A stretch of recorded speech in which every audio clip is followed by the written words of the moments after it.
Bueno, respecto a los usos que se ha podido dar a las algas pardas, son sumamente variados, hay muchísimos, eh, pero estos usos no solamente son actuales, debido a que conocemos las sustancias que poseen, sabemos cómo trabajarlas, sino que vienen desde hace mucho tiempo atrás, como por ejemplo en la imagen 43 y 44, que representan eh, platos japoneses de algas pardas. Esto se debe a que la sociedad antigua del archipiélago japonés comía algas pardas, y precisamente eran algas pardas laminariales y algas pardas del orden Undaria, que hoy día se conocen con el nombre kombu, que es el plato, y wakame, que es el plato respectivo. No solamente se comen en Japón, sino que también se comen algas pardas en Chile, se comen algas pardas del orden Fucal, y pues reciben el nombre de como plato de cuchayuyo y de ulte. Entonces, para el consumo humano puede ser bien por una cuestión de tradición, pero puede ser también por una cuestión de beneficio, porque las algas pardas pues eh, tienen bastantes propiedades alimenticias. Esto se debe a sus carbohidratos, que va a ser va a ser una parte muy importante que se va a tratar en el apartado del artículo. Así como se puede utilizar para consumo humano, también se puede utilizar para consumo para animales, debido a que se puede agregar cierto porcentaje de algas pardas al forraje de los animales. Además de de tener un uso de consumo, se puede utilizar también como mejorador de suelo y fertilizante, eh, proponiendo una mejor opción ante el fertilizante a base de estiércol. Y por último, tal vez el más importante de todos que le hemos podido dar los humanos, es que sirve como un recurso industrial, representando, como lo dije hace poco, o sea, el uso que le hemos dado a las algas pardas no se remonta nada más en la actualidad, sino desde hace mucho tiempo atrás. Por ejemplo, el recurso industrial de las algas pardas en el siglo XVII y XIX representó el mayor auge de todos, o sea, la mayor demanda de todas de las algas pardas. ¿Por qué? Porque pues de las algas pardas se obtenía yodo y se obtenía potasio. Y todo esto también porque las algas pardas poseen esa sustancia que se llama ácido algínico, que después de todo es el alginato, y se utilizaba también mucho en ese tiempo, pero hoy en día también se utiliza mucho para muchas industrias, que son las que voy a leer a continuación. La industria del helado, la industria farmacéutica, la industria de alimentos lácteos, la industria textil, la industria... Bueno, todas están, las leen y ya, no se compliquen ahí. Pero sí, importante mencionar que eh, esta sustancia se utiliza mucho en las siguientes industrias. Ya, simple. En cuanto al artículo, se decidió escoger un artículo evaluando el potencial anticancerígeno de las algas pardas mediante dos sustancias específicas. Entonces, como se mencionó anteriormente en las características de las algas pardas poseen una gran cantidad de sustancias que implican grandes posibilidades investigativas, tal como lo presenta este artículo de aquí. En cuanto a esas sustancias, las que se utilizan en el artículo van a ser la laminarina y el fucoidán.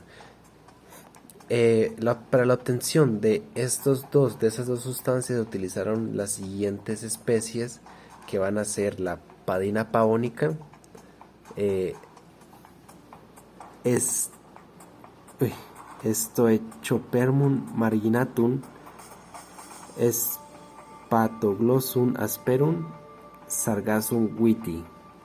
Aquí corresponde preguntarle a Carlos que colabore en esa pronunciación de esos nombres.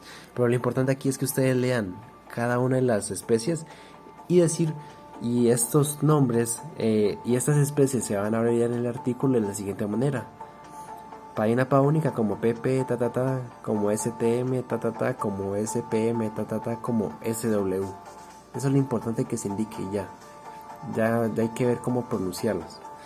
Bueno, en cuanto a la recolección de estas especies, de estas cuatro especies de algas, se hizo bajo las siguientes condiciones, bajo las siguientes características, bajo los siguientes datos que se dispusieron en el artículo.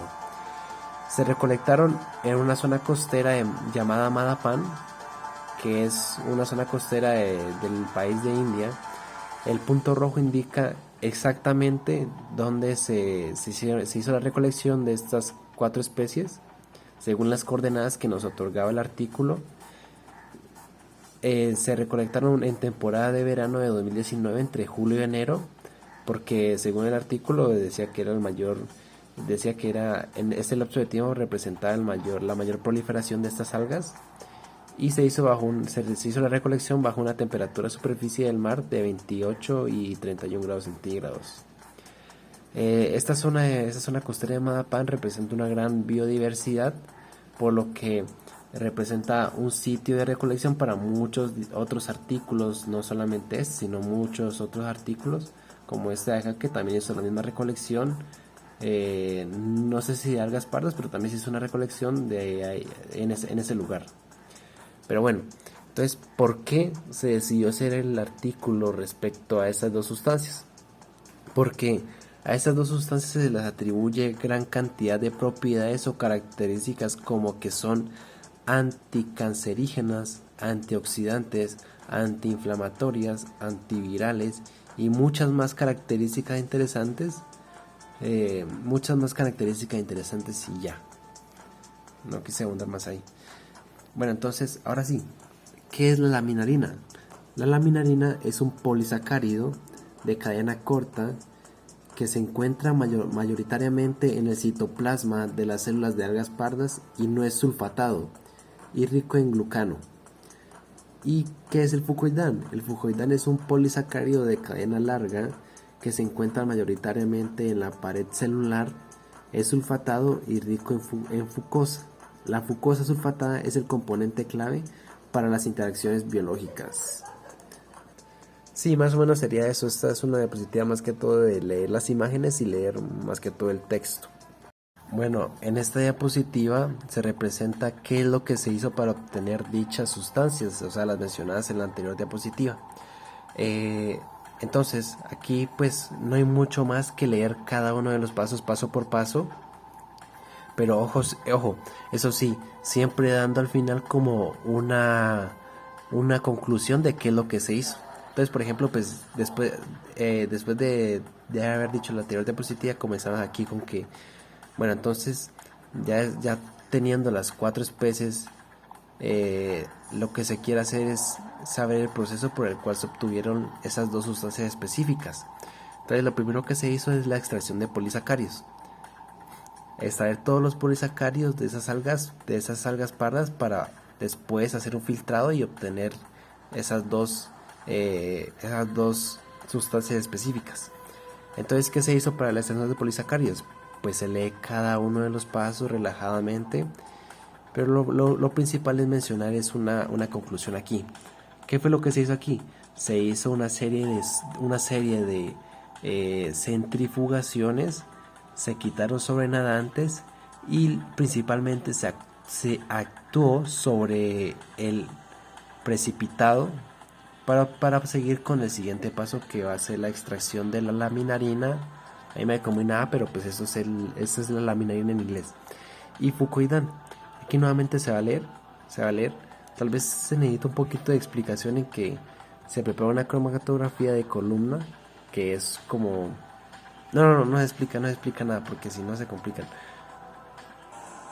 Bueno, en cuanto a la extracción de laminarina y fucoidán, lo que se hizo fue lo siguiente: se lee todo esto normalmente, relajadamente, y se da la conclusión de que para la obtención de la laminarina y fucoidán se utilizó una cromatografía de columna y se agregaron ciertas sustancias que, debido a sus características de polaridad, se pudo obtener dichas sustancias, o sea, la laminarina y fucoidán. Y por último, ya obtenida la laminarina y fucoidán, lo que se hizo fue determinar cuánta cantidad de dichas sustancias se obtuvieron. Entonces, pues aquí nada más se lee esto. Utilizando el método de Du Bois se determina la cantidad de carbohidratos, laminarina y fucoidán. Y utilizando el método de Terho y Artiala se determina la cantidad de sulfato. Recordemos que el sulfato es parte importante del fucoidán. Ya, simplemente eso. Bueno, entonces en la siguiente diapositiva va a representar lo que se mencionó acá. Determinación de la cantidad obtenida. Esa determinación de la cantidad obtenida se va a representar en las siguientes tablas. La tabla 1 representa la cantidad obtenida de laminarina y fucoidán. Entonces ustedes para explicar eso se van a basar principalmente en el texto que dejé acá. Entonces, por ejemplo, bueno, en la columna 1 mencionan las diferentes especies que se trabajaron. O sea, la columna 1, esta de aquí, menciona las especies que se trabajaron. La columna 2, ya aquí empezando con los datos, indica, van a leer eso, ¿no? O sea, se basan de eso. Columna 2, indica el porcentaje total de laminarina en 100 gramos de la especie. O sea que el total de laminarina en la PP va a ser de 4.36 gramos en 100 gramos de la especie. ¿Qué pasaría si fueran 50 gramos de la especie? Pues sería la mitad, o sea 2.15 algo, 2.10, no sé, pero pues va a ser la mitad, ¿no? Si fuera en 25 gramos de la especie va a ser la mitad de la mitad, y así. Va a representar, entonces en SPM, el total de laminarina en 100 gramos de la especie va a ser 1.86 gramos de laminarina en 100 gramos de SPM. Y así. En la columna 2 indica el porcentaje, perdón, ya se lo leí. La columna 3 indica la cantidad pura en miligramos de laminarina. Entonces, ojo aquí, se menciona carbohidratos sin laminarina. Y aquí por eso coloqué esto acá arribita. No hablamos de polisacáridos porque puede haber aún impurezas en las cantidades obtenidas. O sea que aquí no se menciona aún polisacáridos como tal, como laminarina y fucoidán, porque puede aún haber una cierta cantidad de impurezas, como se va a representar aquí. Entonces, en 60 miligramos de la especie va a haber 52.15 miligramos que van a ser de laminarina. O sea que lo que falta para llegar a 60 miligramos va a ser esa impureza. Va a ser eso que lo hace llamar carbohidrato aquí en este caso. Entonces, ese 52.15 va a representar el 86.91% de 60 miligramos de la especie, con una desviación estándar de 0.26. Para la especie SPM, en 60 miligramos de la especie va a representar que posee un 32.07 miligramos de laminarina, representando un 53.45% de laminarina en 60 miligramos de la especie, con una desviación estándar de 2.24. Y así lo van a explicar fila por fila. Listo. Columna 4. Indica el porcentaje total de fucoidán en 100 miligramos de la especie, lo que se explicó en la columna 1. Entonces, en PP se encontró que en 100 miligramos de la especie se encontraron 0.68 gramos de fucoidán. ¿Qué pasaría si fueran 50 gramos de la especie? Pues se encontraría la mitad de lo que se encontró aquí. En SPM, en 100 gramos de la especie se encontraron 0.53 gramos de fucoidán. Y así con cada una de las filas. Columna 5 indica la cantidad pura en miligramos de fucoidán. Nuevamente aquí se utiliza el término carbohidrato porque es lo que se va a mencionar. ¿Cuánta cantidad fue impura? No fue directamente pura de fucoidán.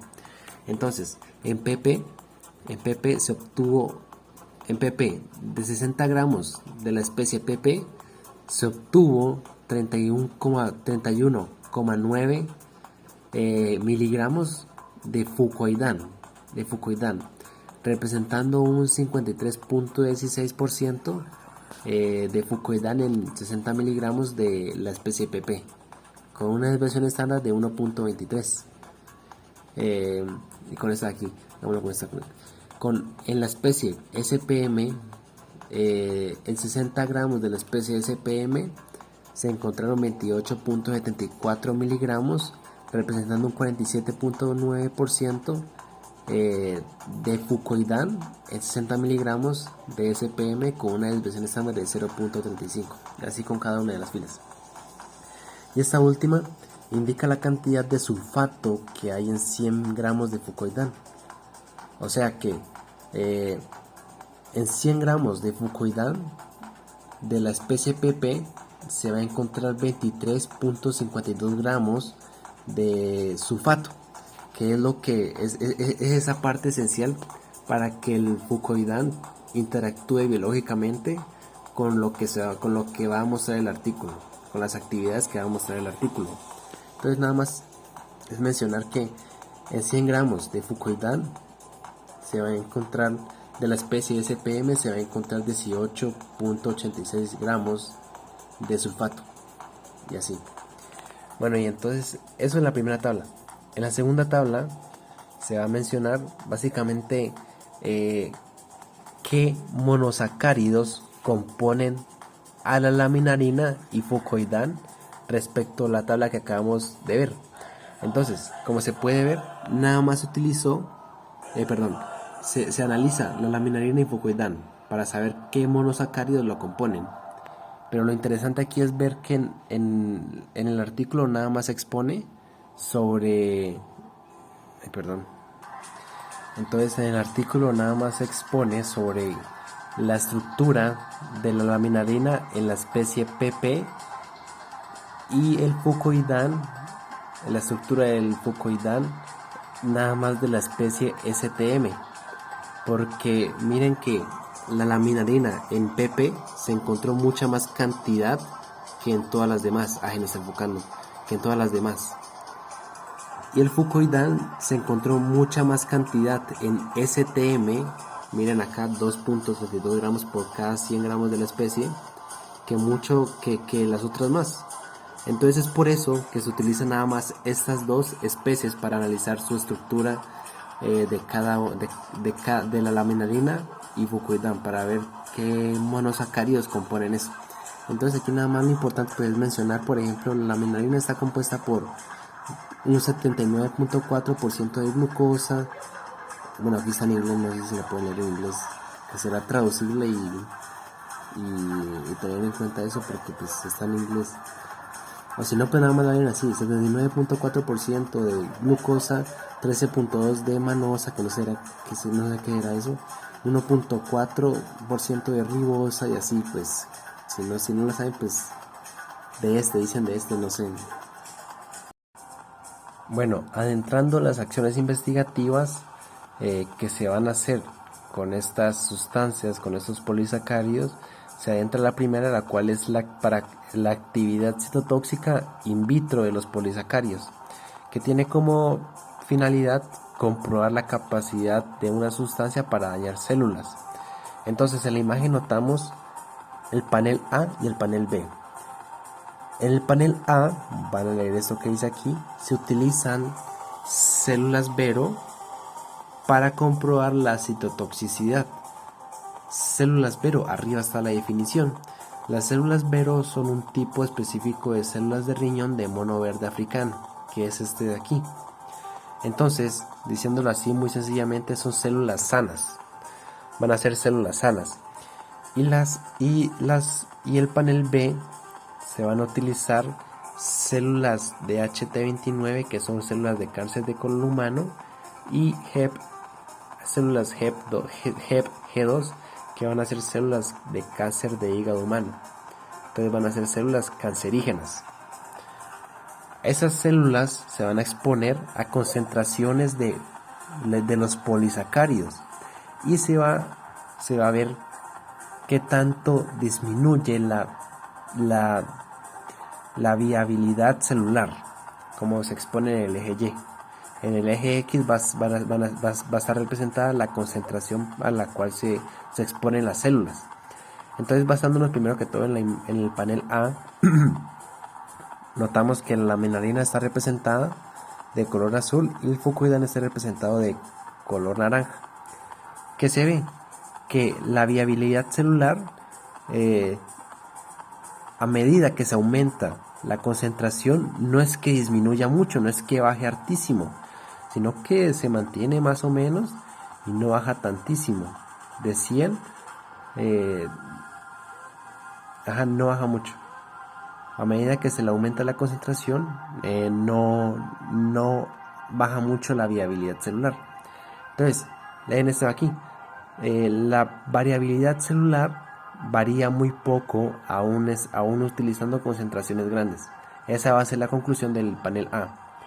En cuanto al panel B, ojo aquí, que al panel B también se añade la desorubucina, que es un fármaco que utiliza para los cánceres y se utiliza para comparar qué tan efectiva pueden ser los polisacáridos ante un fármaco. Entonces, aquí vamos a ver, nuevamente se analiza la variabilidad celular en cuanto se agrega más concentración de los polisacáridos y de ese fármaco que se utilizó para comparar. Entonces, el fármaco va a estar representado de color azul, la laminarina va a estar representada de color naranja, el fucoide va a estar representado de color amarillo. Bueno, el fármaco va a estar representado de color azul y morado porque se utilizan ambas células cancerígenas. Pero bueno, aquí notamos que el fármaco obviamente baja muchísimo la viabilidad celular. Ahí es viabilidad celular. Pero también lo va a hacer muchísimo más. Lo va a hacer mucho el fucoidán. Y no se queda atrás la laminarina. Bueno, la laminarina sí queda bastante atrás. Pero bueno, el fucoidán también representa que baja mucho la viabilidad celular. Y se lee esta conclusión de aquí. Se observa que la viabilidad, ahí me equivoqué, no. La variabilidad celular disminuye al aumentar la concentración de polisacáridos. No tan comparable como el fármaco, pero pues sí bastante considerable si vemos desde la perspectiva del fucoidán, que es la amarilla. Y por último, pues se lee esta conclusión de aquí, que dice: se concluye que los polisacáridos no representan citotoxicidad para células sanas, pero sí tienen efecto citotóxico en células cancerosas.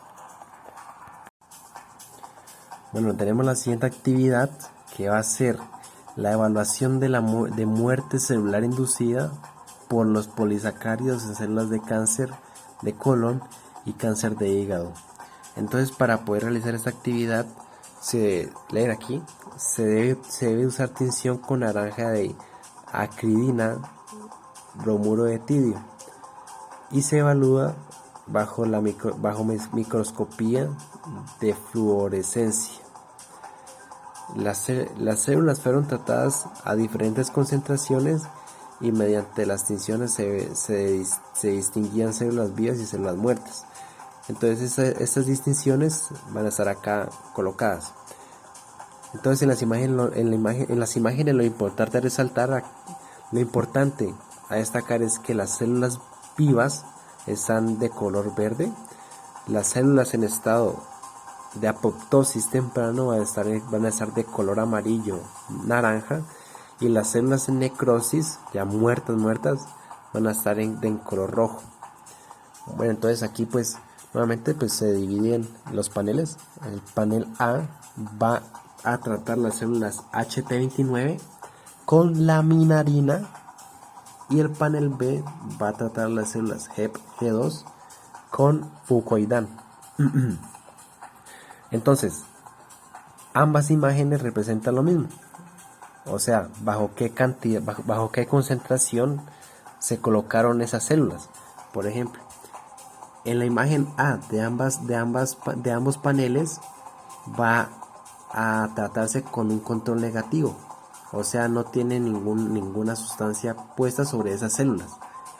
Es por eso que en ambas imágenes vemos que están totalmente verdes, o sea, son células vivas, las células están vivas porque están de color verde, ¿ok? En ambos paneles. En la imagen B de ambos paneles representa que están bajo una concentración de 10 microgramos por mililitro. Ojo con esto, microgramos por mililitro. Y se ve que ya, por ejemplo, en el panel A, que son las células tratadas con la minarina, ya están induciendo un estado de apoptosis temprano. Acá también, sí, un estado de apoptosis también temprano. Después, en la imagen C se utiliza una concentración de 25 microgramos por mililitro de la minarina. Se ve que ya están entrando en un tono más naranja, ya diciendo que están pasando de estado de apoptosis temprano a un estado de apoptosis tardío. Aquí se ve más que todo amarillas también. No se ve tanto con naranja, pero sigue induciendo que sigue significando que está en estado de apoptosis. Y por último, la concentración en la imagen D se utiliza una concentración de 50 microgramos por mililitro, y ya vemos, por ejemplo, en el panel tratado con la minarina, que ya hay células rojas, células de color rojo, ya indicando que ya están totalmente muertas, en estado de necrosis. Y aquí en la D pues no se ve tan específicamente que esté en estado de necrosis, pero pues si uno hace tal vez se indica bien, se pueden ver aquí, por ejemplo, si las ven ahí, están en rojito. Hay algunas que están en rojo, hay algunas que están en verde, pero no sé por qué. Tal vez es que tienen esa, tal vez el reflejo, pues como está en amarillo, pues se puede ver verde, pero pues lo importante es recalcar que hay células rojas, o sea, es en estado de necrosis, células muertas ya. Y por último, pues se lee la conclusión que está aquí, se lee normal. Se concluye que la laminarina provoca apoptosis de células HT29 y el fucoidán se induce a necrosis celular, y ambos polisacáridos, ambas sustancias dependen de la concentración. Ya. Bueno, y la última actividad respecto a las de comprobación para evaluar el potencial anticancerígeno de estas dos sustancias va a ser la fragmentación de ADN. Tiene como objetivo evaluar la actividad anticancerígena de estos polisacáridos, y para realizar esta actividad se utiliza gel de electroforesis que contiene 4 carriles.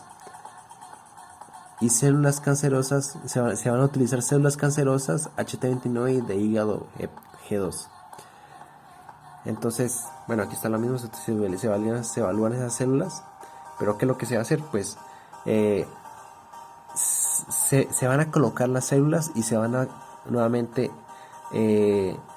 se van a exponer bajo esos polisacáridos a diferentes concentraciones.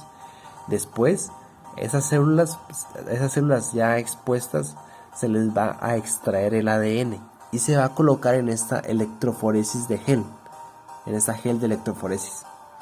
Y es lo que vamos a tener en estas imágenes, en la imagen A y en la imagen B. Ambas, como se mencionó acá, pues cada electroforesis está constituida por 4 columnas, y leen las columnas. Columna M está compuesta por una mezcla de fragmentos de ADN de tamaños conocidos, solamente sirve para guiar y comparar con las demás columnas. La columna C va a indicar las células cancerígenas sin tratar, y lo que se va a ver en esta columna es que todo el ADN se va a almacenar arriba porque está intacto, o sea, no se trató con ningún polisacárido. En la columna, pues como lo indica, en la columna 25 microgramos sobre mililitro, se va a tratar sobre esa concentración, y en la columna 50 microgramos por mililitro, pues se va a tratar con esa concentración. Entonces, pues aquí ya nos basamos en las imágenes y vemos que la A, que va a estar tratada con la minarina, bueno, yo me olvidé, aquí está, la A evalúa la laminarina en células de HT29 y la B evalúa fucoidina en células de G2. Bueno, entonces en la imagen A pues vemos la columna M, donde hay diferentes señalizaciones de BP, que son pares de bases. En la C se ve principalmente que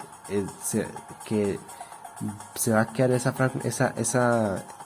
¿cómo decirlo? Se va a almacenar todo arriba. O sea, es que esta imagen se ve fea, se ve borrosa. Así estaba en el artículo, pero pues bueno, la idea es explicar que en la imagen C se va a crear esa cantidad de ADN arriba, pero lo interesante es ver el ADN que se expuso a diferentes concentraciones, como el de 25 microgramos por mililitro, que ya se ve una difusión, una banda más difusa, o sea que se está difuminando por acá, y lo mismo con el de 50 microgramos por mililitro. Puede que aquí se almacene, pero después de todo se está viendo que se está difuminando, se está desvaneciendo por acá. Indica degradación del ADN, o sea, apoptosis. En cuanto a la B, que ya está más nítida, evalúa la fucoidina en células de HEP-G2, la M, que son los ADN de guía, la C, esta imagen está muy chévere porque representa todo lo que tiene que ser acá. La C representa que el ADN se mantiene arriba, y se mantiene arriba pues porque no se trató con ningún polisacario, ninguna sustancia. Ya entrando al de 25 microgramos por mililitro, se ve que el ADN se permanece arriba, pero después de todo se ve como una difuminación por abajo, o sea que se está degradando. El ADN se degrada indicando apoptosis, y en el 50 microgramos por mililitro pues también se ve lo mismo, pero se ve mucho más la difuminación, mucho más la degradación, indicando que es más eficiente, más cantidad. Y se lee la conclusión. Se concluye que tanto la menarina como el fucoidán inducen a la muerte celular dependiendo de la concentración. Es más su efecto citotóxico sobre las células cancerosas.